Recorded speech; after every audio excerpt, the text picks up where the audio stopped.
Welcome back to my channel, Miss Linda C. Jones, and now standing before you, another one of the amazing Zanca brothers, another talented premier New Orleans musician that I'm very, very, very fortunate to say I've worked with. And Robert continues the tradition of the St. Joseph altars in homes, and I've never been able to do one from someone's home, so I am so excited to be out here in Araby, Louisiana. Traveled out here quite a bit to visit some friends in Violet. I'm going to hand it over to Robert to tell us anything and everything about St. Joseph altars in general or his St. Joseph altar. So take it away, Robert. Well, this is the 30th year that we're doing this. And when I started, I lived uptown, and that year there were very few altars in homes at that time. And I had everything I needed to do it, so I thought it would be something great to do in my new house to keep the tradition alive. And I'm happy to say that now, 30 years later, there are many, many, many in homes now, as well as the large ones in churches and businesses. So it has many of the traditional things, cakes and breads and cookies. And our St. Joseph statue was rescued from St. Louis de Marillac when the church burned in 1976. And my mother brought the statues home to clean them up and touch them up and repaint them. And then when they built the new church, they bought all new statues, and the statues had no home to return to. So the rest of the time we were growing up, we had statue purgatory in our patio. Wow. And so the first year I did the statue, my mother was living on the Gulf Coast, and I called her and told her I was going to do it.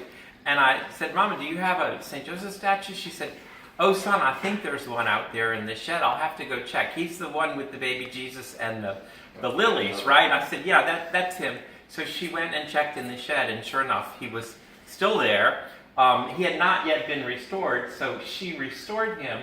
And if you notice, It's beautiful. Baby Jesus and St. Joseph have their eyes closed in contemplation because my mother did not paint eyes. Oh, wow. And so my godmother did ceramics, and so she would make ceramics and my mother would paint them. But then my cousin would always paint the eyes in. Oh, but wow. Then my cousin had moved away by then, so my mother just was not up to painting the eyes. So that is why they're both in that contemplative expression. Oh, that's so cool. Closed eyes.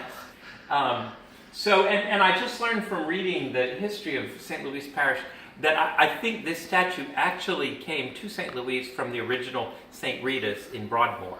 Wow. When St. Rita's built their new building in the 50s, the furnishings from their old building went to the then new temporary St. Louis de Marillac here in Araby. Oh, wow. So it's my understanding that this was originally the original St. Rita's, then it was in the temporary St. Louis until that burned. Then it was in my mother's patio and shed for a long time.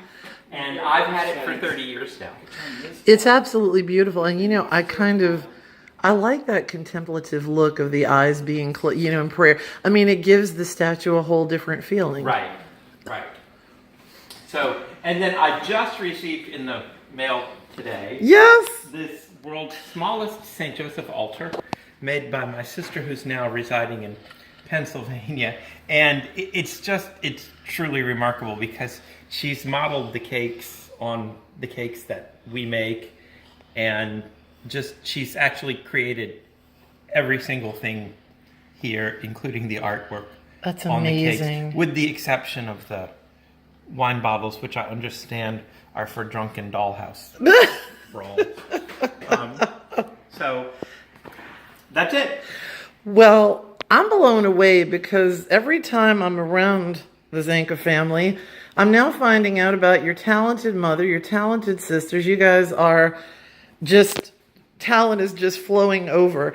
I want to say thank you to all of you, and I want to thank you for not only inviting me, but opening your home up to the public, because as Tommy was sharing in the previous video, that was something that was waning a little bit, and I think there's a personal touch that occurs in someone's home that you may not find somewhere else. Any final words? This is extraordinary, by the way, and I can't thank you enough, so any final words? No, just thank you for coming and thank you for sharing this. Thank you guys. And thanks everyone for liking, subscribing, sharing, and commenting. God bless and happy Happy St. Joseph's Day. Day. Bye.